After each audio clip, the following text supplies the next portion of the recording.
This morning, I'd like to talk about some good news and some bad news as we confront our economic crisis. The bad news is well known to Americans across our country as we continue to struggle through unprecedented economic turmoil. Yesterday, we learned that our economy shrank by nearly 4% from October through December. That decline was the largest in over a quarter century, and it underscores the seriousness of the economic crisis that my administration found when we took office. Already, this slowdown has cost us tens of thousands of jobs in January alone, and the picture is likely to get worse before it gets better. Make no mistake, these are not just numbers. Behind every statistic, there's a story. Many Americans have seen their lives turned upside down. Families have been forced to make painful choices. Parents are struggling to pay the bills, patients can't afford care, students can't keep pace with tuition, and workers don't know whether their retirement will be dignified and secure. The good news is that we are moving forward with a sense of urgency equal to the challenge.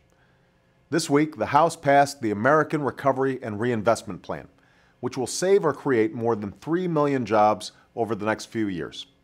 It puts a tax cut into the pockets of working families and places a down payment on America's future by investing in energy independence and education, affordable health care, and American infrastructure. Now, this recovery plan moves to the Senate.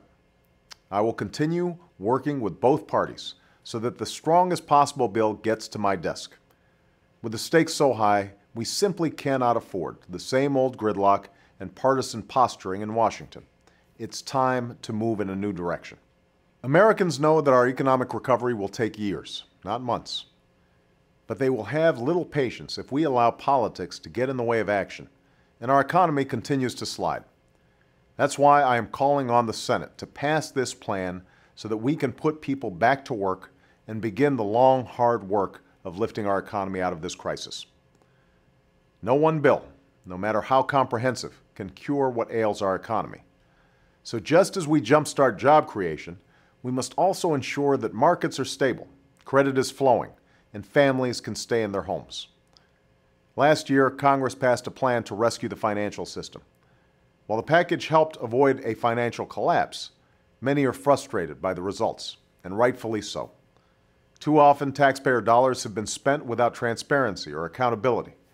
Banks have been extended a hand, but homeowners, students, and small businesses that need loans have been left to fend on their own.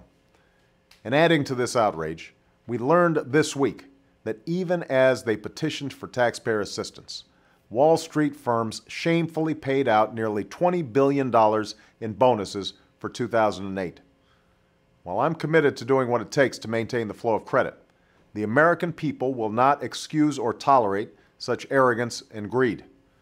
The road to recovery demands that we all act responsibly, from Main Street to Washington to Wall Street.